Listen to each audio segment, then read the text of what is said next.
The FBI embedded 275 plainclothes agents in January 6 crowds.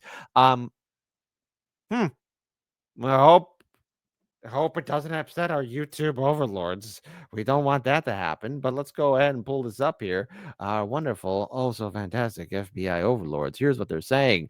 Representative Barry Loudermilk, wow, that's an interesting last name, chairman of the House January 6th Select Committee, said this week his panel is focused on the number and role of paid informants present during the January 6, 2021 demonstrations and whether intelligence from those sources were properly shared with law enforcement. Loudermilk further asked, but of these informants, if they were paid to inform, what information did the FBI actually get from them? How did they not know that this was coming? And asserted, if they had many paid informants, I believe they did know it was coming. So here's what the Blaze reported separately. The Blaze reported on September 25th, 2025, citing a senior congressional source that the FBI told Congress it had 235 plainclothes agents in the January 6 crowds. The Daily Express has not independently verified that figure. The outlet wrote that depending on how one reads undercover agents versus plainclothes agents, both statements could be true and did not publicly identify the source. The December 12, 2024 press release from the Department of Justice of Inspector General about the FBI's handling of confidential human sources stated, we found no evidence in the materials we reviewed or testimony received showing or suggesting that the FBI had undercover employees in the various protest works or at the Capitol on January 6. The same release said, our review determined that none of these FBI CHS was authorized by the FBI to enter the Capitol or restricted area or to otherwise break the law on January 6, nor was CHS directed by the FBI to encourage others to commit illegal acts on January 6. Interesting. Because I want to pull up this little tab here. I was the first to put Garland and Way on the spot for the massive FBI presence among the protesters on January 6th. They lied and obfuscated when testifying. The reality is people working for the government participated in the breach of the Capitol. Watch my video. So here we go. I was hoping today to give you an opportunity to put to rest. And to be clear, Representative Massie questions Attorney General Garland, were federal agents present or agitating on January 6th, October 21st, 2021. So this is about 4 years later. And this video was once again reposted on, well, first of all, this is a reposted video for December 13th, 2024. So let's go ahead and play the rest of it. The concerns that people have that there were federal agents or assets of the federal government present on January 5th and January 6th. Can you tell us, without talking about particular incidents or particular videos, how many agents or assets of the federal government were present on January 6th, whether they agitated to go into the Capitol, and if any of them did? So I'm not going to violate this norm of the rule of law. I'm not going to comment on an investigation that's ongoing. Now, in that video, that was your answer to a question to me 2 years ago. When I said how many agents or assets of the government were present on January 5th and January 6th and agitating in the crowd to go into the Capitol, and how many went into the Capitol. Can you answer that now? I don't know the answer to that question. Oh, last time, you don't know how many there were, or there were none?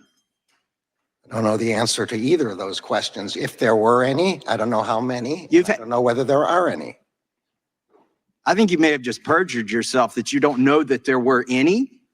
You want to say that again, that you don't know that there were any? I have no personal knowledge of this matter. I think what I said the last time. You've had 2 years to find out. You know, were there any confidential human sources involved from the FBI or any other agency in the erection of that prop, those gallows?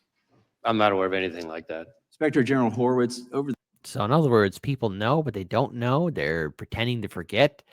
It's almost as if it was designed that way. The past 3 years, I've questioned FBI Director Wray and Attorney General Merrick Garland about the federal assets, such as confidential human sources that were present on January 6th at the Capitol.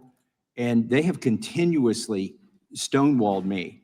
We've got no answers whatsoever about this from them. You have evidence of the number of confidential human sources that were operating on the Capitol grounds on January 6th. Our report will include the information in that regard. Can you tell us today how many there were? Were there more than 100? I'm not in a position to say that, both because it's in draft form and we have not gone through the classification review. And so I need to be careful. And we're 4 years, almost 4 years into this report. When is it going to be released? It's certainly my hope and expectation, although I don't control this entirely because it has to go through a classification review, but certainly in the next couple of months is my hope. Do you think, is there any consideration for the election about the release of this report? Would you delay it in order to not release it right before the election? At this point, given the process that has to play out in terms of classification review and all of that, I'm not making any, I don't have to make any judgment about that. We're still, that still has to go on. Just to give you a sense of it, when I did the Pfizer review, you're saying it's not even going to be done in time for before the election? it doesn't, I doubt it would be done in time for the election. We know, what we do know is you're going to expose. So in other words, all those people that have been saying that there was nefarious actions by the FBI are turning out to be correct. Remember when you couldn't talk about this anymore? Remember that during those 4 years? I do. That there were confidential human sources at the Capitol. Can you tell us today how many went into the Capitol? I'll have that information in the report. I'm not able to speak to information in there, both because it's in draft and we get a response from the department and the FBI, Okay. but also because I don't know yet what's classified and not classified. So if they broke the law, if they went into the Capitol, which we pretty much know there were confidential human sources who went into the Capitol and right there alongside of everybody else, wouldn't they need to follow DOJ CHS protocols? And do you know if those were followed? They should follow CHS protocols. And again, we'll include that information in the report. Do you know how many were reimbursed for travel? As I sit here, I don't recall the number. They don't recall. They don't recall. How convenient. But I don't recall, or you won't tell us? Well, and if I did know it, I wouldn't be in a position to tell you because we still have to go through. We're 4 years actual into this. You're supposed to be the organization that goes and gets these answers when the FBI and the DOJ stonewall Congress. But I feel like, we're 4 years into this. We're not even going to get this information you're telling us now before the election. So the big takeaway for everybody that's tuning in and watching Hard Lens Media is that when pressed before Congress, no clear answer is being given to the American people. I want to remind everyone the consequences of what happened on January 6th. Well, first of all, Hard Lens Media, we received a community guideline strike that did not get removed until, maybe April of 2024. Maybe, if I'm remembering this right, maybe March or April of 2024. We got that strike when January 6th happened. When January 6th, 2021 happened. So that's how long that community guideline strike was on us. It was our scarlet letter. And since then, after that day, it was the opening salvo for the online censorship that we are seeing. You want to know why your favorite content creators are being censored and suppressed? That was the big one. I mean, there's various steps of censorship. I mean, of course, there was the stuff with COVID. There's the stuff about Julian Assange and Edward Snowden. But that was the big spicy meatball. That was the one that did it. It's so great now that people are looking at it and wondering, gee, how come no one knew about this? I mean, we got all this money going to NSA and surveillance and phone calls and emails, and oh my goodness, our oh so mighty institutions were caught with their pants down. It's almost instead they're like spying on the American people in our most private conversations or video calls and not actually doing the thing that they're supposed to do, and that's protect us, right? So otherwise, how did this happen? Because it don't add up. Because if you look at videos, I know the Convo Couch was there on the ground. I know Ford Fisher was there on the ground, Status Quo, and a few others. And the videos, each one showing different perspectives and points of view. But if you look at the wide picture on January 6th, what took place, either one, the door was open and people were allowed to go in, or two, you did see the violence and the pushback and people getting hurt.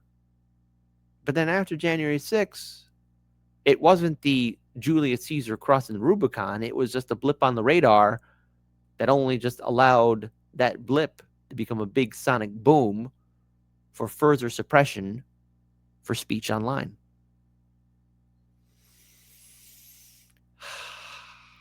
Oh, if I could time travel and warn Kit Cabello of the past, of the nefarious things that social media would do, and the scumbag people. Things you gotta say and warn about. Things I would warn that young boy about so much. But the thing is, this is the aftermath. So, hey, shout out to Thomas Massie, who's been proven correct. Shout out to a lot of us who were proven correct about this, because how do you get caught off guard when you got all this surveillance and billions of dollars into surveillance? Who was asleep at the wheel, asleep at the switch? Or was it, as to quote the great Joker from The Dark Knight, and the more I think about it, the hell was Batman. The Joker was right. It's all part of the plan.